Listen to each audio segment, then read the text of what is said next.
آج میں انشاءاللہ آپ سے بات کروں گی اس دعا کے بارے میں جو کبھی رد نہیں کی جاتی۔ دعا ایک عبادت ہے، دعا ہماری ضرورت ہے، دعا اللہ تعالیٰ سے اپنی دنیا کی زندگی اور آخرت کی زندگی کی ضروریات کے بارے میں التجا کرنا ہے، اس سے مانگنا ہے، اس سے سوال کرنا ہے، اس کے آگے گڑ گڑانا ہے، اس کے آگے اپنی عاجزی کا اظہار کرنا ہے اور اپنے مسائل کا حل تلاش کرنا ہے۔ ہم سب جانتے ہیں کہ اس دنیا میں ہم آزمانے کے لیے بھیجے گئے ہیں، ہم سب پر آزمائشیں آتی ہیں، ہم سب کے امتحان ہوتے ہیں، کوئی بیمار ہو جاتا ہے، کوئی بچوں کی طرف سے پریشان ہوتا ہے، کوئی بچوں کی شادی کے مسئلے میں پریشان ہوتا ہے، کچھ انہونی قسم کی بیماریوں کا شکار ہوتا ہے، کوئی ذہنی مسائل کا شکار ہوتا ہے، کوئی مالی مسائل کا شکار ہوتا ہے، کوئی دنیا کے حالات کے بارے میں پریشان ہوتا ہے، اور یہ ہم سب ایکسپیرینس کر رہے ہیں۔ اور بعض اوقات تو مسائل کا ایک تانتا ہوتا ہے، ایک مسئلہ ختم نہیں ہوتا کہ ایک اور مسئلہ شروع ہو جاتا ہے، اور انسان اس دنیا میں ان پریشانیوں کی وجہ سے گھبرا اٹھتا ہے۔ امام ابن القیم کہتے ہیں کہ دعا آزمائشوں کی دشمن ہے، یعنی ادھر آزمائش آئی تو اس کا مقابلہ دعا سے کیجیے۔ وہ کہتے ہیں کہ دعا مفید ترین علاجوں میں سے ایک علاج ہے، یہ آزمائشوں کی دشمن ہے، یہ مصیبتوں کو دور دھکیلتی ہے، ان کے ساتھ گتھم گتھا ہوتی ہے، ان کے واقع ہونے کو روکتی ہے اور مصیبتوں کو ختم کرتی ہے، یا مصیبت واقع ہو جائے تو اس کو کم کرتی ہے۔ دعا مومن کا ہتھیار ہے، مفید ترین دوا ہے۔ لہذا آج ہم بات کریں گے کہ ہم کس طرح دعا کریں کہ ہماری دعا قبول ہو اور ہم ان مسائل سے جو زندگی میں نبرد آزما ہیں، نبٹ رہے ہیں، ان کو ختم کرنے میں ہماری مدد کرے۔ تو بات یہ ہے کہ ہم سب جانتے ہیں کہ ہمیں اللہ تعالیٰ نے ہی پیدا کیا ہے اور اسی کی طرف ہمیں پلٹ کر جانا ہے، اور اسی کے ہاتھ میں ہر مشکل کا حل ہے، وہ ہر چیز پر قادر ہے، وہ سب سے بڑا ہے۔ اس کو دینے کے لیے، اسے کوئی مشکل حل کرنے کے لیے کسی سے پوچھنا نہیں پڑتا، کسی کی مدد لینی نہیں پڑتی۔ لہذا جب سب کچھ اسی کے اختیار میں ہے، لہو ملک السماوات والارض، آسمانوں اور زمین کی ملکیت، کنٹرول، سارے کا سارا اسی کے ہاتھ میں ہے، لہذا جب کوئی مشکل آئے تو ہمیں اسی کی طرف رجوع کرنا چاہیے۔ علماء نے عبادت کی جو قسم دعا سے متعلق بتائی ہے وہ دو طرح کی دعا ہوتی ہے، ایک دعا العبادہ اور ایک دعا المسئلہ، یعنی ہماری جتنی بھی عبادتیں ہیں، نماز، روزہ، حج، زکوٰۃ، جتنے بھی اعمال ہیں، ان سب کو بھی دعا کہا جاتا ہے، کیونکہ یہ بھی دراصل ہم اللہ سبحانہ تعالیٰ کے حضور جب حاضر ہوتے ہیں، مثلا نماز میں، تو آپ دیکھیے کہ ہم سینے پہ ہاتھ باندھ کے بھی دعا کرتے ہیں۔ ہم سمع اللہ لمن حمدہ کے بعد ربنا ولک الحمد حمدا کثیرا طیبا مبارکا فیہ اللہم لا مانع لما اعطیت ولا معطی لما منعت، حمد کے بعد آخر میں پھر دعا کرتے ہیں۔ رکوع میں بھی دعائیں ہوتی ہیں، سجدے میں بھی دعائیں، حدیث میں آتا ہے کہ سجدے میں انسان سب سے زیادہ اللہ تعالیٰ کے قریب ہوتا ہے، تو وہاں بھی ہم دعا کرتے ہیں۔ پھر التحیات بھی دعاؤں کے ساتھ، درود شریف بھی دعا ہے، بلکہ ساری دعاؤں کا خلاصہ ہے۔ اور اسی طرح قبولیت کا بہترین وقت درود شریف کے بعد نماز کے اندر دعا کرنا ہے، جہاں ہم رب اجعلنی اور دیگر دعائیں پڑھتے ہیں۔ پھر اسی طرح روزے کی حالت میں دعا قبول ہوتی ہے، افطار کے وقت دعا قبول ہوتی ہے۔ پھر ہم حج پہ جاتے ہیں تو ہر مقام پہ دعائیں قبول ہوتی ہیں۔ تو گویا ہماری عبادات بھی دراصل دعاؤں کا ہی مجموعہ ہے، اور وہ بھی دعاؤں کی قبولیت کا ذریعہ ہے۔ یعنی جب ہمیں کچھ چاہیے ہوتا ہے تو ہم اللہ تعالیٰ کی طرف رجوع کرتے ہیں۔ نبی صلی اللہ علیہ وسلم کا طریقہ کیا تھا کہ جب انہیں کوئی مشکل پیش آتی تو وہ کیا کرتے؟ نماز کے لیے کھڑے ہو جاتے اور نماز میں پھر دعا کرتے، اللہ تعالیٰ سے مدد مانگتے۔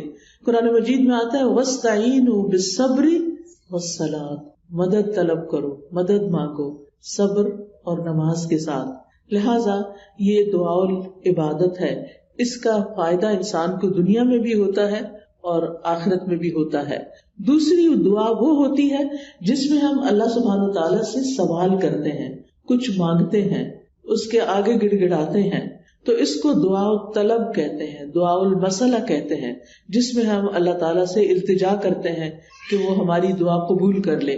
اس کے بارے میں اللہ تعالیٰ فرماتے ہیں وَقَالَ رَبُّكُمُ ادْعُونِي أَسْتَجِبْ لَكُمْ، تمہارے رب نے کہا کہ مجھ کو پکارو، مجھ سے مانگو، میں تمہاری دعا قبول کروں گا۔ ایک اور جگہ پر آتا ہے سورۃ البقرہ میں، وَإِذَا سَأَلَكَ عِبَادِي عَنِّي فَإِنِّي قَرِيبٌ أُجِيبُ دَعْوَةَ الدَّاعِ إِذَا دَعَانِ فَلْيَسْتَجِيبُوا لِي وَلْيُؤْمِنُوا بِي لَعَلَّهُمْ يَرْشُدُونَ۔ اور تمہارے رب نے فرمایا کہ مجھ سے دعا کرو، میں تمہاری دعا قبول کروں گا، اور جب میرے بندے آپ سے میرے بارے میں سوال کریں تو بے شک میں قریب ہی ہوں، میں پکارنے والے کی پکار کا جواب دیتا ہوں جب بھی وہ مجھے پکارتا ہے۔ تو گویا اللہ سبحانہ وتعالی بندے کے بہت قریب ہے۔ فإنی قریب، ایک اور جگہ پر آتا ہے ان ربی قریب مجیب، کہ بے شک میرا رب قریب بھی ہے اور دعا قبول کرنے والا بھی ہے۔ لیکن دعا کی قبولیت کے لیے کیا کرنا چاہیے؟ فَلْيَسْتَجِيبُوا لِي وَلْيُؤْمِنُوا بِي لَعَلَّهُمْ يَرْشُدُونَ۔ ان کو چاہیے کہ وہ میری بات بھی قبول کریں، یعنی اگر وہ یہ چاہتے ہیں کہ ان کی دعا قبول ہو، ان کی بات قبول ہو، تو پھر وہ کیا کریں؟ وہ میری بات قبول کریں، میرے احکامات کو بھی قبول کریں۔ تو گویا اللہ تعالیٰ کی اطاعت بہت بڑا ذریعہ ہے دعاؤں کی قبولیت کا۔ اور پھر اسی طرح وَلْيُؤْمِنُوا بِي، مجھ پر اعتماد کریں، ایمان رکھیں، یعنی دعا کرتے رہیں، جب اس کی قبولیت کا وقت ہوگا، جب وہ واقعی قبول ہونی چاہیے، اس وقت وہ دعا قبول ہو جائے گی۔ اس لیے مایوس نہ ہو، اعتماد رکھیں، ایمان رکھیں، یقین رکھیں، لعلہم یرشدون، تاکہ وہ بھلائی پائیں، ہدایت پائیں۔ کیونکہ رشد جو ہوتی ہے، رشد اس میں ہدایت بھی ہوتی ہے اور بھلائی کے معنوں میں ہوتی ہے۔ یعنی انسان کی عقل کی دو قسمیں ہوتی ہیں، ایک وہ ہوتی ہے جس کے ذریعے انسان چیزوں کو سمجھتا ہے، اچھے برے کا فرق پہچانتا ہے، اور ایک ہدایت کی قسم رشد کہلاتی ہے، جس میں انسان اچھے برے کا فرق جان کر پھر بھلائی تک پہنچ جاتا ہے، خیر تک پہنچ جاتا ہے۔ اس لیے رب سے دعا کرتے رہنا چاہیے۔ اسی لیے ابراہیم علیہ السلام نے جب دعائیں کی تھی تو آخر میں فرمایا تھا ان ربی لسمیع الدعاء، بے شک میرا رب تو ضرور دعاؤں کا سننے والا ہے، یعنی وہ تو لازماً دعائیں سنتا ہے۔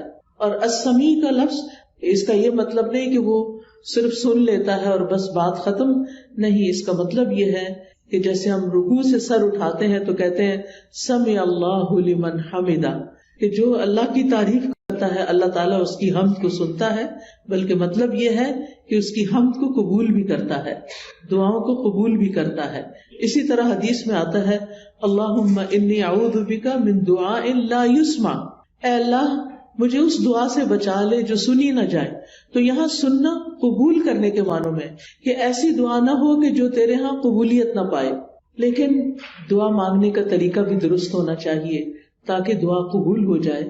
اس کے بارے میں اللہ تعالیٰ کا فرمان ہے سورۃ الاعراف میں، اللہ تعالیٰ فرماتے ہیں ادعوا ربکم تضرعا وخفیا انہ لا يحب المعتدین، تم اپنے رب کو عاجزی سے اور چپکے چپکے پکارو، یعنی دعا مانگتے ہوئے انسان کے اندر عاجزی ہونی چاہیے، خشوع ہونا چاہیے، انسان کو ہمبل ہونا چاہیے، اپنے آپ کو رب کے سامنے محتاج ظاہر کرنا چاہیے۔ اور پھر فرمایا وَلَا تُفْسِدُوا فِي الْأَرْضِ بَعْدَ إِصْلَاحِهَا، دعاؤں کی قبولیت چاہتے ہو تو آہوزاری سے پکارو، چپکے چپکے پکارو۔ اللہ تعالیٰ حد سے بڑھنے والوں کو پسند نہیں کرتا، اور تم زمین میں اس کی اصلاح کے بعد فساد نہ کرو، یعنی زمین میں مطیع اور فرما بردار بن کے رہو، بگاڑ پیدا نہ کرو۔ ان رحمت اللہ قریب من المحسنین، بے شک اللہ کی رحمت محسنین سے، نیکوکاروں سے بہت قریب ہے، یعنی اللہ تعالیٰ ان لوگوں کی دعا زیادہ سنتا ہے جو لوگوں کے ساتھ بھلائی کرتے ہیں، نہ کہ ان کے درمیان پھوٹ ڈالتے ہیں، فساد کرتے ہیں اور ان کی زندگی مشکل کرتے ہیں۔ لہٰذا اگر ہم چاہتے ہیں کہ ہماری دعائیں قبول ہو تو اس کے لیے بہت ضروری ہے کہ پھر ہم اللہ سبحانہ وتعالیٰ کے حقوق بھی ادا کریں اور اللہ کے بندوں کے ساتھ بھی بھلائی کا اور رحمت کا معاملہ کریں۔ یعنی ہم چاہتے ہیں کہ ہم پر رحمت کی جائے تو ہمیں کیا کرنا چاہیے؟ دوسروں کے ساتھ رحم کا معاملہ کریں۔ کہتے ہیں نا ارحموا من فی الارض یرحمکم من فی السماء، تم اس پر رحم کرو جو زمین میں ہے تو تم پر وہ رحم فرمائے گا جو آسمان میں ہے، یعنی اللہ سبحانہ وتعالیٰ تم پر اپنی رحمت فرمائے گا۔ تو اس سے یہ پتہ چلتا ہے کہ دعا مانگنے کے وقت انسان کا طریقہ کیا ہونا چاہیے۔ سب سے پہلے کہ گڑ گڑا کے پوری توجہ سے رو کے, اللہ سبحانہ تعالیٰ کے آگے فریادیں کر کے, لیکن حد سے نہ بڑھا جائے. حد سے بڑھنا کیا ہے کہ انسان ایسی حرکتیں شروع کر دے کہ جن کا سنت سے کوئی تعلق نہیں. نبی صلی اللہ علیہ وسلم نے اس طرح کی دعا نہیں مانگی. پھر اسی طرح یہ کہ پوری امید کے ساتھ دعا کرنی چاہیے, پورے یقین کے ساتھ دعا کرنی چاہیے کہ ہماری دعا قبول ہوگی. اللہ تعالیٰ سے نا امید نہیں ہونا چاہیے. وَادْعُوهُ خَوْفًا وَطَمَعًا, خوف رکھتے ہوئے اور امید کے ساتھ دعائیں کرنی چاہیے. یعنی انسان دعا مانگنے سے رکے نہیں بلکہ مانگتا رہے. دیکھا جائے تو اللہ تعالیٰ کو تو انسان کی دعا کی ضرورت نہیں کہ بندہ اس سے ضرور مانگے. یہ تو انسان کے اپنے فائدے میں ہے کہ انسان اللہ سے مانگتا رہے. یہ جو اللہ تعالیٰ ہمیں حکم دے رہے ہیں کہ دعا مانگتے رہو, تو آپ دیکھیے کہ اس میں ترغیب دی جا رہی ہے. اس کو ضرورت نہیں ہے, ہمیں ضرورت ہے, ہم محتاج ہیں. سورۃ فاطر میں اللہ تعالیٰ فرماتے ہیں یا ایھا الناس انتم الفقراء الی اللہ واللہ هو الغنی الحمید. اے لوگو تم سب اللہ کے محتاج ہو اور اللہ بے نیاز ہے, تعریف والا ہے. یعنی محتاج ہم ہیں, ضرورت ہماری ہے اور اللہ بے نیاز ہے, اس کو ضرورت نہیں ہے, اس کو کسی کی محتاجی نہیں ہے کہ کوئی دعا کرے گا تو اس کی شان بلند ہوگی. وہ تو پہلے سے ہی بلند شان کا مالک ہے. ایک حدیث قدسی میں آتا ہے, اللہ تعالیٰ فرماتے ہیں اے میرے بندو تم کبھی مجھے نقصان پہنچانے کی طاقت نہیں رکھو گے, یعنی میرا کچھ نہیں بگاڑ سکتے کہ مجھے نقصان پہنچا سکو, نہ کبھی مجھے فائدہ پہنچانے کے قابل ہوگے کہ مجھے فائدہ پہنچا سکو. نہ ہم اللہ تعالیٰ کا نقصان کر سکتے ہیں اور نہ ہی اس کو فائدہ دے سکتے ہیں. اسی لیے ایک اور حدیث میں آتا ہے اے میرے بندو اگر تمہارے پہلے والے اور تمہارے بعد والے اور تمہارے انسان اور تمہارے جن سب مل کر تم میں سے ایک انتہائی متقی انسان کے دل کی طرح ہو جائیں تو اس سے میری بادشاہت میں کوئی اضافہ نہیں ہوگا. یعنی اگر ہم سب کے سب بہت نیک بھی بن جائیں تو اللہ تعالیٰ کو تب بھی کوئی فائدہ نہیں. ہم اپنا سارا مال بھی خرچ کر دیں تو اللہ تعالیٰ کا کچھ بھی فائدہ نہیں, اس کا ریٹرن خود ہم ہی کو ملنے والا ہے. تو بات یہ ہے کہ دعا انسان ہی کو فائدہ دیتی ہے, لہذا دعا مانگتے رہنا چاہیے کیونکہ دعا ایک عبادت ہے. ہم اپنی زندگی میں جتنی بھی دعائیں کریں گے اتنی زیادہ اللہ تعالیٰ کی محبت پائیں گے, کیونکہ نبی صلی اللہ علیہ وسلم نے فرمایا لیس شیء اکرم علی اللہ من الدعاء, اللہ کے ہاں دعا سے بڑھ کر کوئی چیز عزت والی نہیں. یعنی ہم بندوں سے مانگتے ہیں تو وہ کیا ہوتا ہے, ذلت ہوتی ہے, لیکن جب ہم اللہ سے مانگتے ہیں تو اللہ تعالیٰ کے ہاں درجات بلند ہوتے چلے جاتے, عزت بڑھتی چلی جاتی ہے. دعا کرنے والے سے اللہ تعالیٰ محبت کرتا ہے, اور جو دعا نہیں کرتا اس سے کیا ہوتا ہے پتہ نا آپ کو, اللہ تعالیٰ اس سے ناراض ہوتا ہے. جو دعا نہیں کرتا, جو اللہ سے نہیں مانگتا, جو اللہ کے سامنے اپنی حاجت نہیں رکھتا, اللہ تعالیٰ اس سے ناراض ہوتا ہے.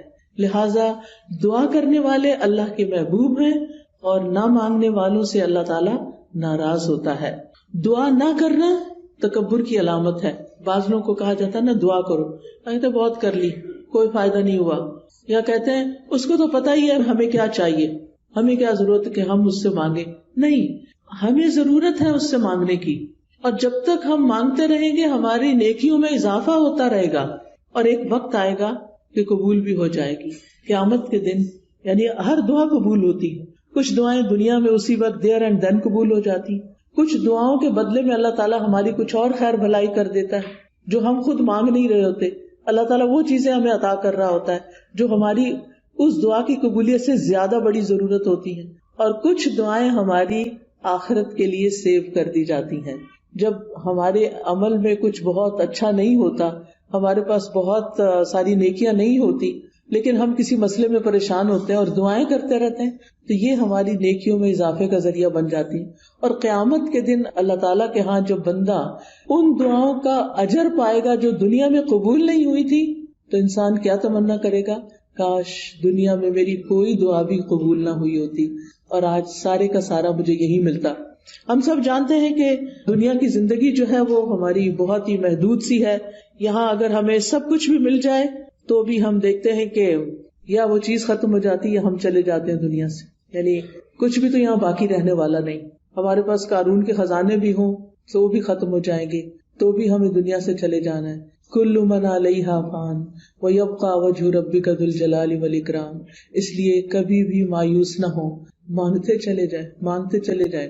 دعا مانگنے سے کبھی بھی تھکے نہیں. لیکن دعا مانگنے کے کچھ آداب ہیں، کچھ شرائط ہیں، وہ ہمیں ضرور سیکھ لینی چاہیے. اور اگر ہم نے سیکھی ہوئی ہیں تو ضرور دوہرا لینی چاہیے. اور اس کا فائدہ کیا ہے کہ اس سے ہماری دعائیں قبول بھی ہوں گی اور ہمارے دل میں ایک اطمینان بھی پیدا ہوگا. تو ابن قیم نے چند سطروں میں دعا کا خوبصورت نچوڑ پیدا کیا ہے.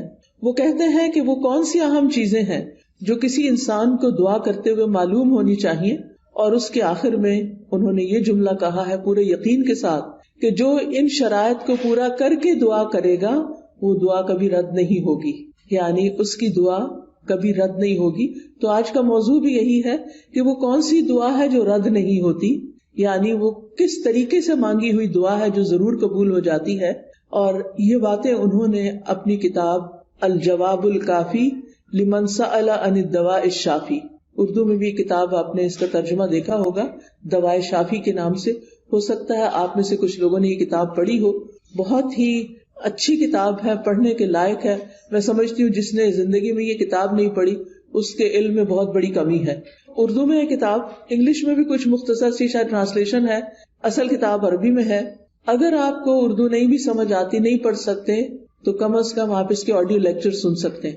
قرآن فار آل ایک ایپ ہے جس میں دوائے شافی کے سارے لیکچرز ریکارڈڈ موجود ہیں. اس میں سے ایک لیکچر اگر آپ کر کے سنیں گے تو کتاب ختم ہو جائے گی. آڈیو بک ہے وہ، اور چھوٹا چھوٹا میں نے ایکسپلین بھی کیا ہوا ہے اس میں. تو اس سے آپ کو زندگی گزارنے کے بہت سارے پر حکمت ایسے نکتے ملیں گے کہ جن کو اپنا کے آپ کی زندگی میں ایک اطمینان اور سکون پیدا ہو جائے گا. تو بہرحال اس کتاب کا ترجمہ النس اینڈ دا کیور کے نام سے بھی آپ دیکھیے گا ضرور. تو دعا کی قبولیت کے اسباب کون سے ہیں؟ اگر آپ کے پاس کاپی پین ہو تو اپنے پاس نوٹ کر لیجئے، اور اگر نہیں تو دل پہ لکھ لیجئے. سب سے پہلی چیز دل کا حاضر ہونا، یعنی دعا کی قبولیت کے لیے سب سے اہم ترین چیز کیا ہے کہ دل کی حضوری کے ساتھ دعا کی جائے. یعنی مقصد کو حاصل کرنے کے لیے مقصد کو پہلے اچھی طرح سمجھ لینا چاہیے کہ مانگنا کیا ہے. پھر مانگنے کے لیے الفاظ کیا ہونے چاہیے، کیونکہ آپ دیکھیے جتنے اچھے الفاظ سے آپ مانگتے ہیں نا، اور جتنے پیار سے مانگتے ہیں، جتنی عاجزی سے مانگتے ہیں، تو جو آپ مانگتے ہیں وہ آپ کو مل جاتا ہے. آپ کسی انسان سے بھی، کسی بچے سے بھی، مثلا بعض اوقات ایسا ہوتا ہے نا، بچہ آپ کی کوئی چیز اٹھا کے بھاگ جاتا ہے تو آپ اسے کہتے ہیں ادھر آؤ، واپس لاؤ، تو کیا ہوتا ہے، وہ اور دور بھاگتا ہے. لیکن اگر آپ پیار سے اس کو کہتے ہیں اچھا یہ دیکھو ادھر آؤ، میرے پاس یہ چیز بھی ہے تمہارے لیے، آؤ، تو وہ اس چیز کو دیکھتا ہے تو وہ فوراً آ جاتا ہے. تو جو پیار کی بات ہوتی ہے نا، محبت کی بات ہوتی ہے، اور توجہ سے بات جو کی جاتی ہے، اس کا اثر ہی کچھ اور ہوتا ہے. بعض اوقات ہم ایسے کرتے ہیں، ہمارے ہاتھ میں فون ہوتا ہے اور ہم کسی سے بات کر رہے ہوتے ہیں تو وہ دوسرے کو کوئی اثر نہیں ہوتا، بچے اس بات کا کوئی اثر نہیں لیتے. تو توجہ، دل کی حضوری، اچھے الفاظ، اور غفلت سے باہر آ کے اچھے سے مانگنا. کیونکہ حدیث میں آتا ہے وَاعْلَمُوا أَنَّ اللَّهَ لَا يَسْتَجِيبُ دُعَاءً مِّن قَلْبٍ غَافِلٍ لَاهٍ، جان لو بے شک اللہ غافل اور لہو لعب یعنی کھیل کود میں مبتلا دل کی دعا قبول نہیں کرتا. یعنی دھیان ہمارا کہیں اور لگا ہوا ہے، کان ہمارے کہیں اور لگے ہوئے ہیں، اور ہم صرف زبان سے کوئی کتاب اٹھا کے، آج کل تو بہت سہولت ہو گئی ہے نا کہ خود سے سوچنا بھی نہیں پڑتا کیا مانگنا ہے، بس بک اٹھائی دعاؤں کی، یا کوئی کارڈ اٹھا لیا، یا پھر کوئی ایپ کھول لی اور لفظ پڑھنا شروع کر دیے. ٹھیک ہے، وہ بھی دعائیں ہیں، لیکن ان کو بھی سلیقے سے پڑھنے کی ضرورت ہے. ان پر بھی جب آپ پڑھتے ہیں نا تو صرف ایسے نہیں کہ قرآن کی تلاوت کر رہے ہیں بغیر سوچے سمجھے تو دعائیں بھی بغیر سوچے سمجھے پڑھتے چلے جائیں، ایسا نہیں کرنا، بلکہ جو کچھ بول رہے ہیں اس کو سمجھنا بھی ہے، کیا مانگ رہے ہیں، کیوں مانگ رہے ہیں. لہذا ہمیں غفلت سے نکلنا ہے، دل حضوری کے ساتھ مانگنا ہے، ڈسٹریکشن سے بچنا ہے. جو آپ کی خاص خاص دعائیں نا وہ ایسے وقت میں کیا کریں جب ڈسٹریکشن نہ ہو. کیونکہ بعض اوقات آپ دعا مانگ رہی ہیں اور ادھر سے بچہ آپ کو کھینچ رہا ہے، ادھر سے فون بج رہا ہے، ادھر سے کوئی گھر کے باہر کھڑا ہے، ادھر سے آپ کو خوشبو آ رہی ہے کہ ہڈیاں جل رہی ہے. اب آپ سوچیں کیا دعا مانگی جائے گی، کیسی دعا ہوگی وہ، اور پھر اس میں قبولیت کیا ہوگی. جب آپ کو خود ہی پتہ نہ ہو، کان کہیں لگے، آنکھیں کہیں لگے، ناک کہیں لگے، کیا پتہ چلے گا کیا مانگا کیا نہیں مانگا. لہٰذا ایسے وقت میں مانگے جب آپ اکیلے ہوں، تنہا ہوں، آپ اور آپ کا رب ہو، پھر آپ اسے چپکے چپکے سرگوشیاں کریں. اذ نادى ربه نداء خفيا، زکریا علیہ السلام نے اپنے رب کو پکارا تھا چپکے چپکے، خفیہ خفیہ. ادعوا ربکم تضرعا وخفیا، عاجزی اور زاری بھی ہو اور چپکے چپکے مناجاتیں بھی ہوں، کیونکہ دعا کرتے وقت جذبات بھی ساتھ ہونے چاہیے. یعنی اللہ کی رحمت کو محسوس کرنا چاہیے، اللہ کا شکر ادا کرنا چاہیے کہ اس نے توفیق دی ہے، اور پھر اس یقین کے ساتھ کہ اللہ بڑا مہربان ہے، رحم فرمانے والا ہے، وہ اس وقت بھی سن رہا ہے، وہ میرے دل کی حالت جانتا ہے، اور وہ کچھ دے سکتا ہے جو میں مانگ رہی ہوں. جب آپ بندوں سے کچھ مانگتے ہیں نا تو بعض اوقات ان کے پاس ہوتا بھی ہے، وہ نہیں دیتے، لیکن اللہ تعالیٰ جب دیتے ہیں تو اس کے خزانوں میں تو کمی ہوتی ہی نہیں. بندوں کو تو یہ خوف ہوتا ہے نا، ہم نے دے دیا تو ہمارا کیا بنے گا. ہر دفعہ ایسے ہی ہوتا ہے نا، کوئی ہم سے کچھ مانگ لے تو پہلے ہم سوچتے ہیں ہمارا کام چلے گا دینے کے بعد، بس اتنا ہی دیتے ہیں جتنا ہم بس دینا چاہتے ہیں، اس سے آگے نہیں. اللہ سبحانہ وتعالیٰ کے خزانے بھرے ہوئے ہیں، جب سے زمین و آسمان بنا ہے وہ خرچ کیے چلے جا رہا ہے، لیکن اس کے خزانوں میں قطرے برابر بھی کمی نہیں ہوئی، قطرے برابر بھی کمی نہیں ہوئی. اس کو کیا فرق پڑتا ہے؟ اور جب ہم یہ جانتے ہیں کہ زمین و آسمان کی ہر چیز اس کے کنٹرول میں ہے، وہ بادشاہ ہے، وہ مالک ہے، اور وہ دینے پہ پوری طرح قادر ہے، تو پھر ہم اس امید کے ساتھ مانگے. قرآن مجید میں آتا ہے کہ وَإِن مِّن شَيْءٍ إِلَّا عِندَنَا خَزَائِنُهُ وَمَا نُنَزِّلُهُ إِلَّا بِقَدَرٍ مَّعْلُومٍ. کوئی چیز ایسی نہیں، یو نیم اٹ، کہ جس کے خزانے ہمارے پاس نہ ہو، لیکن ہم ان خزانوں میں سے کتنا کتنا دیتے ہیں، کتنا کتنا اتارتے ہیں، ایک معلوم اندازے کے مطابق، ایک مقرر اندازے کے مطابق. کیونکہ اللہ تعالیٰ الحکیم بھی ہے، اس کو پتا ہے کس انسان کو کب کون سی چیز دینی چاہیے، کیونکہ وہ ہمارے بارے میں ہم سے زیادہ جانتا ہے نا، کہ اگر میں نے اس کی دعا قبول کر لی اور اس کو وہ مل گیا جو چاہتا ہے، پھر یہ مجھے بھول جائے گا. اور مجھ سے غافل ہونا اور بھولنا اس بندے کے حق میں نقصان دہ، لہٰذا بہتر ہے کہ اس کی دعا ابھی قبول نہ کی جائے، یہ کچھ اور مانگ لے. یعنی بعض لوگوں کی دعا صرف اس لیے قبول نہیں کی جاتی کہ ان کا رونا اللہ کو پسند ہوتا ہے، ان کا مانگتے رہنا اللہ کو پسند ہوتا ہے. کیونکہ جب ہم دکھی ہوتے ہیں، تکلیف میں ہوتے ہیں، پریشان ہوتے ہیں، تو پھر ہم اللہ کی طرف رجوع کرتے ہیں، اور جب ہماری ضروریات پوری ہو جاتی ہیں تو پھر ہم کیا کرتے ہیں، پھر تو ہم نماز پڑھنا بھی بھول جاتے ہیں، پھر ہم صدقہ خیرات دینا بھی بھول جاتے ہیں. لہٰذا اللہ سبحانہ وتعالیٰ ہمیں کسی نہ کسی مشکل میں ڈالے رکھتا ہمارے فائدے کے لیے، ہماری بھلائی کے لیے، تاکہ ہم اللہ تعالیٰ کی طرف رجوع کرتے رہیں. نبی صلی اللہ علیہ وسلم نے فرمایا ادعوا اللہ وانتم موقنون بالاجابہ، تم اللہ سے مانگو اس یقین کے ساتھ کہ تمہاری دعا ضرور قبول کی جائے گی، پورا یقین ہو. لہٰذا جب آپ کو یقین آئے گا نا تو غفلت بھی دور ہو جائے گی، دعا میں دل حاضر رہے گا، اور آپ اس طرح دعا کے قبولیت کی پہلی شرط پوری کر دیں گے. دوسری چیز جو ہے وہ ڈسٹریکشن ہے. ڈسٹریکشن کا مطلب یہ ہے کہ انسان کبھی کہیں دیکھے، کبھی کہیں دیکھے، کبھی کچھ سوچے، کبھی کچھ سوچے، اور جو مانگ رہا ہے اس کی خبر نہ ہو اس کو. تو ہمیں سمجھ کر دعا کرنی، سمجھ کر، یعنی یہ دوسرا اہم نقطہ ہے، حاضر دل کے ساتھ اور سمجھ کر. کیونکہ اگر پتہ ہی نہیں مانگ کیا رہے ہیں تو پھر کیا فائدہ. اور پھر یہ ہے کہ اگر عربی میں دعا مانگنی نہیں آتی تو الٹے سیدھے لفظ پڑھ کے نہ مانگے، اردو میں مانگ لیں، انگلش میں مانگ لیں، پنجابی میں مانگ لیں، جو آپ کی زبان ہے اس میں مانگ لیں، تو آپ کے لیے کچھ مشکل نہیں ہے. اللہ تعالیٰ کو ساری زبانیں آتی ہیں. ایک ہم ہیں، ہمارے لیے ریسٹرکشن، ہماری لمیٹیشنز ہیں. ہمیں ایک زبان آتی ہے تو دوسری نہیں آتی، انگریزی آتی ہے تو فرینچ نہیں آتی، اردو آتی ہے تو پنجابی نہیں آتی بچوں کو. تو کتنی لمیٹیشنز ہیں ہماری. اللہ تعالیٰ کے لیے کچھ مشکل نہیں. کسی بھی ڈائلیکٹ میں، کسی بھی زبان میں، کسی بھی وقت، کسی بھی لمحے کچھ بھی مانگتے ہیں، وہ سب کچھ سمجھتا ہے، جانتا ہے، اور دینے پر پوری طرح قادر ہے. پھر آپ دیکھیے کہ دعا کرتے وقت کسی بے مقصد کام میں مشغول نہ ہو. اچھا، بعض لوگ موبائل سے دعائیں پڑھتے ہیں، ٹھیک ہے، سہولت کے لیے پڑھ سکتے ہیں آپ. اب کیا ہوتا ہے، اتنے میں اوپر ایک نوٹیفیکیشن آ جاتا ہے. اچھا، آدھی دعا پڑھی، آدھا میسج پڑھا، نہ ادھر کے نہ ادھر کے، ملٹی ٹاسکنگ ہو رہی. دنیا کے کاموں میں تو ملٹی ٹاسکنگ آپ کر سکتے ہیں، لیکن اللہ تعالیٰ کے ہاں تو بس ایک وہ ہے، اس کو ایک مانتے ہوئے بس وہ اس میں بھی یہ بھی شریک کرنا پسند نہیں کرتا کہ جب ہم اس سے بات کر رہے ہوں تو ہم اوروں کے بارے میں سوچ رہے ہوں، یا اس سے بات کر رہے ہوں تو بیچ میں کسی اور سے باتیں شروع کر دیں.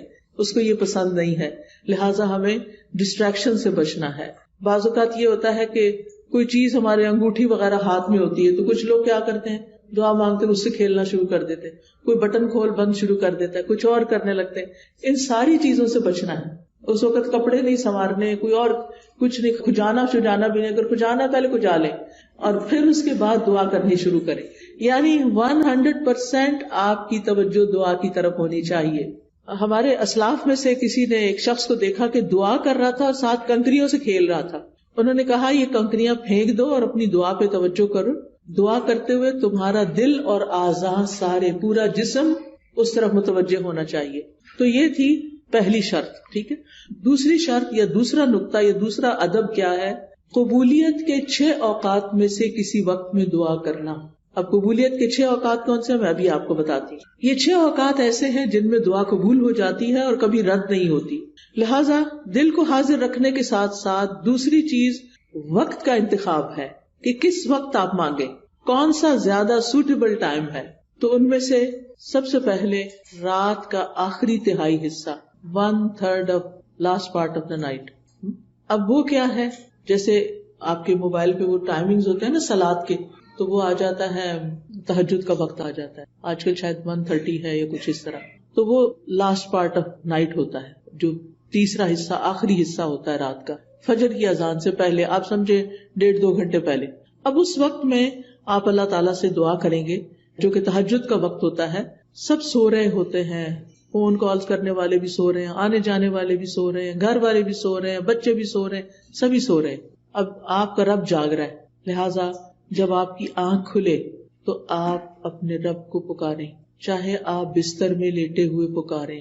منع نہیں ہے لیٹ کے دعا کرنا, آپ لیٹ کے بھی دعا کر سکتے ہیں. اس وقت کوئی آپ کو دیکھ نہیں رہا ہوگا, آپ اللہ کے آگے رو سکتے ہیں, آپ اپنی التجائیں فریادیں کر سکتے ہیں. اگر کوئی ساتھ سویا ہوا ہے تو پھر زور سے نہیں بولیے, دل دل میں بولیے, کیونکہ اللہ تعالیٰ نے اجازت دی ہے کہ ادعوا ربکم تضرعا وخفیا, خفیہ خفیہ, چپکے چپکے, وسپرنگ میں, دل ہی دل میں اللہ کے ساتھ فریادیں کرنا شروع کر دیں.